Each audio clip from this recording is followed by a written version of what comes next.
नमस्कार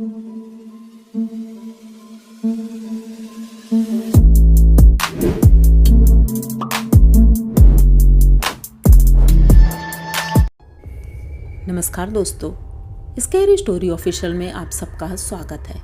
आज की कहानी की तरफ बढ़ने से पहले चैनल को सब्सक्राइब कर लीजिए और अगर कहानी अच्छी लगती है तो प्लीज़ लाइक एंड कमेंट करना मत भूलिएगा। दोस्तों, आज की कहानी बहुत ही ज़्यादा डरावनी है। ये एक ऐसे गांव की कहानी है जहाँ पर एक हवेली है, सालों पुरानी। वो इतनी ज़्यादा भूतिया है कि गांव के लोग उस जगह के आसपास भी नहीं जाते हैं। तो देर नहीं करेंगे, कहानी की तरफ बढ़ेंगे। कहानी है मुकेश और उनकी पूरी फैमिली की। मुकेश और उनके मम्मी पापा गांव में रहते थे पहले तो।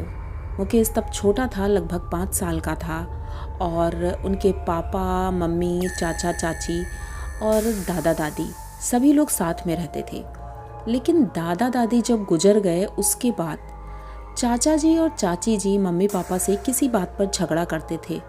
ये तो मुझे नहीं पता, लेकिन उन्होंने बताया कि झगड़े के बाद ये निष्कर्ष निकला कि पापा को उस घर से निकलना होगा और गांव में जो उनकी दूसरी जगह है, खेत हैं और वहाँ पर घर बनवाना पड़ेगा। पापा पहले तो परेशान हुए कि कैसे वहाँ रहेंगे, क्योंकि गांव के लोगों का कहना था कि उस जगह पर वो हवेली है और वहाँ पर अगर घर बनवाओगे तो तुम रहोगे कैसे। लेकिन इनके पापा बहुत ही ज़्यादा मेंटली स्ट्रॉन्ग थे और उन्होंने कहा कि घर कहीं ना कहीं तो बनवाना ही है, और वो भी अपनी ही ज़मीन है। क्या मतलब है कि सामने हवेली हो या कुछ भी हो, कौन सा मुझे उसमें जाना है। ठीक है, अब झगड़े से दूर ही सही।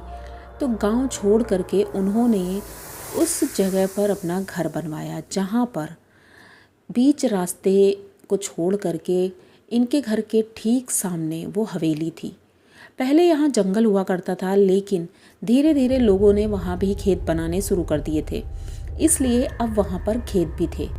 तो इनके पापा ने वहाँ घर बनवाया। घर भी ठीक ठाक था, 2 मंजिला घर बनवाया। सब कुछ अच्छे से हुआ।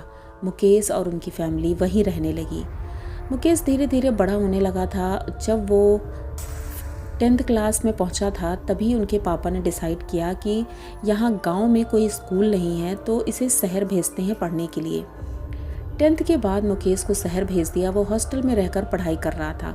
हाँ, छुट्टियों में कभी कदार वो आया करता था। घर में सिर्फ मम्मी पापा ही थे, और वो भी ये चाहते थे कि शायद, मुझे तो नहीं पता, लेकिन शायद वो ये चाहते थे कि मैं इस हवेली से दूर रहूं।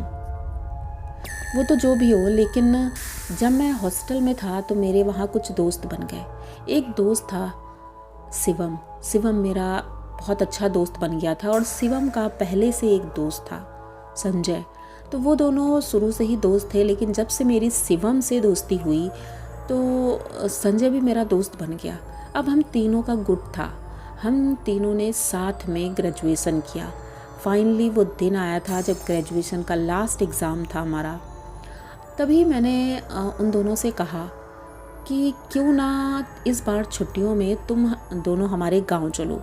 मेरा गांव बहुत खूबसूरत है और बहुत ही अच्छा है। अब शिवम और संजय वैसे भी वो कभी गांव नहीं गए थे, उनका कोई गांव नहीं था, तो उन्होंने अपने घर वालों से परमिशन ली और मतलब मुकेश के साथ गांव चलने के लिए रेडी हो गया। फाइनली तीनों लोग वहाँ से निकलते हैं, बैग पैक कर लेते हैं, गांव पहुँचते हैं। जैसे ही गांव पहुँचते हैं, ये तो सरप्राइज़ देने के लिए गांव गए थे कि अचानक ही गांव पहुँचेंगे, मम्मी पापा खुश हो जाएंगे। लेकिन जैसे ही उन्होंने मुकेश को देखा, पता नहीं क्यों उनका चेहरा सा उतर गया था। एक खुशी भी थी, लेकिन चेहरा भी उतर गया था। बुलाते हैं और ये तीनों अंदर जाते हैं। मुकेश बताता है कि ये मेरे दोस्त हैं और ये छुट्टियों में यहाँ घूमने आए हैं। रात हो चुकी थी, इसलिए ज़्यादा बातचीत नहीं हुई। उनके पापा ने रूम दिखा दिया कि ऊपर वाले रूम है, उसमें आप लोग एडजस्ट हो जाओ। तो इनके दोस्त भी ऊपर जाते हैं। मम्मी खाना बनाती हैं और खाना बना कर देती हैं। मुकेश अपने रूम में था। रूम काफ़ी बड़ा था और अच्छा था, हवादार था, कई इसमें खिड़कियाँ भी थीं। तो इनके दोस्त खाना वाना खा करके बस उस खिड़की के पास खड़े थे। तभी शिवम की निगाह पड़ती सामने उस हवेली पर। शिवम ने कहा, यार तुम्हारे यहाँ ये हवेली कितनी पुरानी है और कितनी अच्छी है, मतलब इतने सालों पुरानी हवेली अभी भी गाँव में रहती है।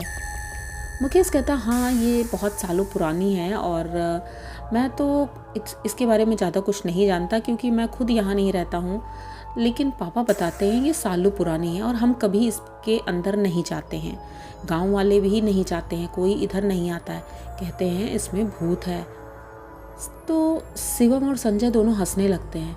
क्या यार तुम भी इस ज़माने में भूत प्रेतों की बातें करते हो, ये सब कुछ नहीं होता है। हाँ पुरानी है, हो सकता है यहाँ कोई नहीं जाता हो क्योंकि जंगली कीड़े मकोड़े और ये सारी चीज़ें होंगे, इस वजह से कोई नहीं जाता होगा। अब बात आई गई हो गई। मुकेश कहता है चलो सो जाते हैं, फिर सुबह हम लोग घूमने जाएंगे। तीनों लोग सो जाते हैं। सुबह होती है, मम्मी सबके लिए नाश्ता बनाती हैं। तीनों लोग खा पी करके बस गांव घूमने के लिए निकल जाते हैं। उनके पापा खास तौर पे बोलते हैं कि तुम तीनों इस हवेली के आसपास मत जाना, हाँ गांव घूमना है और आगे खेतों की तरफ जाना है तो वहाँ चले जाना। मुकेश कहता है ठीक है पापा। तीनों लोग निकलते हैं पैदल ही गांव घूमते हुए, बगीचे में जाते हैं, आम तोड़ते हैं क्योंकि मौसम ही ऐसा हो रहा था और शिवम और संजय को बहुत मज़ा आ रहा था। लौटते लौटते दोपहर का लगभग 2 बज रहा था। अब ये कहते हैं चलो खाने का समय हो रहा है, मम्मी का फ़ोन भी आ गया है, चलो खाना खाते हैं चल के। जब ये लौट करके उस हवेली के पास पहुँचे तो शिवम ने देखा कि हवेली की एक खिड़की से कोई झांक रहा है। शिवम बड़े गौर से देखने लगा। जैसे ही और वो पीछे रुक करके देखने की कोशिश करता है तो देखता है एक लड़की है रेड सूट में। वो सूट है या साड़ी, चुन्नी जैसा कुछ साड़ी जैसा लग रहा था, लेकिन क्योंकि खिड़की दूर थी इसलिए क्लियर नहीं था, पर रेड कलर था ये कंफर्म था। बड़े बड़े बाल थे उसके और बहुत ही सुंदर थी वो। शिवम देखता ही रह गया और जब मुकेश आगे से आवाज़ देता है तो शिवम दौड़ कर आगे जाता है। शिवम से वो कहता है यार तुमने कहा इस हवेली में कोई रहता नहीं है, लेकिन वहाँ तो शायद कोई रहता है। मुकेश कहता है यार यहाँ कोई भी नहीं रहता है। शिवम कहता है अभी मैंने एक लड़की देखी है। मुकेश कहता है अच्छा तुम बेवकूफ़ मत बनाओ, चलो घर चलो, जल्दी चलो, मम्मी क्योंकि नाराज़ हो रही हैं। अब इस जगह ये लोग बात को इधर ही छोड़ देते हैं और घर जाते हैं। खाना वाना खाते हैं और शाम को थोड़ा सा छत पर वॉक कर रहे थे। सभी लोग अपने अपने फैमिली वालों को मतलब फ़ोन मिलाए थे, संजय और शिवम दोनों लोग। इधर मुकेश भी अपनी छत पर टहल रहा था, अपने दोस्तों से बस बात करने के लिए इधर उधर घूम रहा था। तभी शिवम छत की बाउंड्री के एक किनारे पर जा करके फ़ोन में बात कर रहा था। बात करते करते पता नहीं वो कहाँ गुम हो गया कि छत की बाउंड्री के ऊपर बैठ गया। मुकेश उसे पकड़कर खींचता है और कहता है दिमाग ख़राब है तुम्हारा, अभी नीचे गिर जाओगे तुम। तो कहता अच्छा मैं ऊपर कब आ गया, मुझे तो पता ही नहीं चला। और हाँ तुमने कहा था ना सामने कोई नहीं रहता है, वो देखो सामने लड़की खड़ी है। अब मुकेश देखता है तो मुकेश को वो लड़की नहीं दिख रही थी। संजय को दिखाता है तो संजय को भी नहीं दिखी, लेकिन शिवम को वो लड़की दिख रही थी। शिवम कहता है ऐसा कैसे हो सकता है कि तुम लोगों को लड़की नहीं दिख रही है, मुझे तो साफ दिख रही है और वो देखो कैसे मुस्कुरा रही है। मुकेश कहता है तुम्हारा दिमाग ख़राब है, ये सब कुछ नहीं है, चलो हम लोग नीचे चलते हैं रूम में। शिवम पहले तो कुछ बोलना चाह रहा था लेकिन फिर कुछ बोलता नहीं है। उसके बाद नीचे आता है। फिर तीनों लोग बात करते हैं, कहते हैं कि ठीक है मैं झूठ भी बोल रहा हूँगा, ऐसा करते हैं आज रात में अंदर जा कर के हम लोग चेक करते हैं कि वहाँ कोई रहता भी है या नहीं। मुकेश मना करता है कि अगर पापा को पता चला तो बहुत डांट पड़ेगी। संजय कहता है यार उन्हें पता ही नहीं चलेगा, हम लोग चुपचाप चलेंगे। तो मुकेश कहता है चलो ठीक है, लेकिन डांट नहीं पड़नी चाहिए। अब तीनों लोग रात होने का इंतज़ार करते हैं। गांव में सभी लोग 9-10 बजे सो जाते हैं। ये लोग लगभग 11:30-12 बजे के आसपास घर से निकलते हैं। मम्मी पापा नीचे ही रूम में सो रहे थे, लेकिन इन्हें पता ही नहीं चला। ये लोग पीछे के दरवाजे से निकल जाते हैं। बाहर निकलते हैं, टॉर्च लेकर गए थे और हवेली के ठीक सामने खड़े हुए थे। अब इन्होंने सोचा पहले तो नॉक करते हैं क्योंकि शायद कोई अंदर है, लेकिन मुकेश कहता है अंदर कोई भी नहीं है, हमें नॉक करने की ज़रूरत नहीं है। ये लोग बाउंड्री क्रॉस करते हैं और हवेली के अंदर पहुंच जाते हैं। अंदर देखते हैं बहुत झाड़ियाँ थी, तो झाड़ियों से बचने के लिए किनारे एक डंडा पड़ा था। वो उस डंडे को ले करके आगे आगे शिवम चलता है, पीछे संजय था, उसके पीछे मुकेश। ये तीनों लोग लाइन से चल रहे थे। हवेली का बड़ा गेट अंदर आता है। उस गेट को धीरे से शिवम खोलता है। वैसे तो इतना भारी था और बंद होना चाहिए, लेकिन फ़िलहाल वो खुला हुआ था। अब ये जैसे ही वहाँ पहुँचते हैं, शिवम गेट खोलता है। शिवम अंदर गया ही था कि दरवाज़ा अचानक से बंद हो जाता है। संजय और मुकेश बाहर ही रह जाते हैं। अब ये लोग बहुत परेशान होते हैं, दरवाज़ा नॉक करते हैं, अंदर से कोई आवाज़ नहीं आ रही थी और ये लोग दरवाज़ा पीटते ही रह जाते हैं। मुकेश बहुत परेशान होता है कि पता नहीं अंदर शिवम के साथ क्या होगा। ये लोग इधर उधर भागते हैं कि कोई और रास्ता हो तो उधर से हम जाएं। तभी संजय को एक खिड़की दिखाई पड़ती है। खिड़की टूटी हुई थी तो ये दोनों उस खिड़की से अंदर जाने की कोशिश करते हैं, लेकिन तभी इनकी निगाह पड़ती है कि शिवम अंदर सीढ़ियों के पास खड़ा हुआ है और उसके ठीक सामने एक लड़की है। उस लड़की से शिवम बात कर रहा है। मुकेश देखता है। मुकेश कहता है ऐसा कैसे हो सकता है कि यहाँ कोई लड़की हो, क्योंकि ये हवेली सालों से खाली पड़ी है। और जैसे ही ये दोनों बातें कर रहे थे तभी उस लड़की की निगाह इन दोनों पर पड़ती है। इन दोनों को देख करके वो मुस्कुराती है और उसके बाद शिवम का हाथ पकड़ के ऊपर की तरफ ले जा रही थी सीढ़ियों से। ये दोनों देख करके एकदम से डर जाते हैं, आखिर वो क्या करने वाली है। ये लोग खिड़की से अंदर जाते हैं और जैसे ही ऊपर जाते हैं तो देखते हैं कि ऊपर कोई भी नहीं, शिवम भी नहीं था। पूरी हवेली ये लोग ढूंढ देते हैं लेकिन कहीं कोई भी नहीं दिख रहा था। अब ये लोग सोचते हैं अभी तो हमने देखा कि वो ऊपर गई थी, लेकिन अचानक से कहाँ गायब हो गई। ये दोनों बहुत परेशान होते हैं। अब ये उतरते हैं और कहते हैं चलो घर चलते हैं और देखते हैं, हो सकता है वो घर पहुंच गया हो। लेकिन जैसे ही ये खिड़की से बाहर आने लगते हैं तभी एक चीखने की आवाज़ आती है। अब चीखने की आवाज़ तो हवेली के अंदर से ही आई थी, लेकिन वो कहाँ से आई थी ये पता नहीं चल पा रहा था। ये लोग फिर से ढूंढना शुरू करते हैं। तब ये हवेली के पीछे पहुँच जाते हैं। पीछे के रास्ते पर एक जगह पर मिट्टी खुदी हुई थी। इन्होंने देखा ये मिट्टी तो अभी ताज़ी खुदी हुई लग रही है, क्योंकि इसके पास मतलब नमी है और ऐसा लग रहा है अभी अभी किसी ने इसे बंद किया है। अब ये लोग गड्ढा खोदना शुरू करते हैं।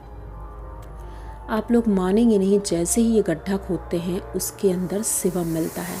शिवम अपनी अंतिम सांसें ही गिन रहा था शायद। ये दोनों जल्दी से उसे बाहर निकालते हैं। उसके मुंह में मिट्टी घुस गई थी। इसे उल्टा करके के किसी तरह ठोकते हैं, मिट्टी बाहर निकलती है और घर की तरफ ये लोग चल देते हैं। जैसे ही घर पहुंचते हैं तो दरवाजे पर पहुंचते ही इनके मम्मी पापा दरवाजे पे ही खड़े थे। पहले तो बहुत ज़्यादा गुस्सा हुए, उसके बाद जब शिवम की हालत देखते हैं तो उसे अंदर ले जाते हैं और डॉक्टर को फ़ोन करते हैं। डॉक्टर आते हैं। शिवम बच तो जाता है, लेकिन उसके बाद वो ज़िंदगी भर कभी बोल नहीं पाया और ना ही बता पाया कि आखिर उसके साथ अंदर हुआ क्या था।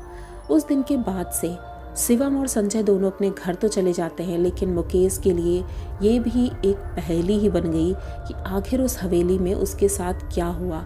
ना ही वो कुछ बता पा रहा है, ना ही कुछ बोलता है, ना ही अब वो पहले की तरह नॉर्मल इंसान रह गया है।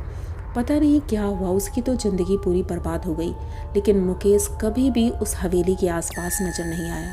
मुकेश काम के सिलसिले में शहर निकल गया और जब उसे जॉब मिल गई तो अपने मम्मी पापा को भी इस गांव से ले करके वो शहर में ही शिफ्ट हो गया।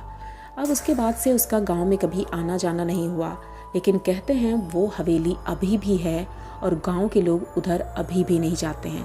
तो आप लोगों को इनकी ये कहानी कैसी लगी? अगर अच्छी लगी हो तो प्लीज़ चैनल को सब्सक्राइब करिए, लाइक कमेंट करिए, शेयर करिए और बने रहिए हमारे साथ। मिलते हैं फिर किसी नई कहानी में। तब तक के लिए डरते रहिए।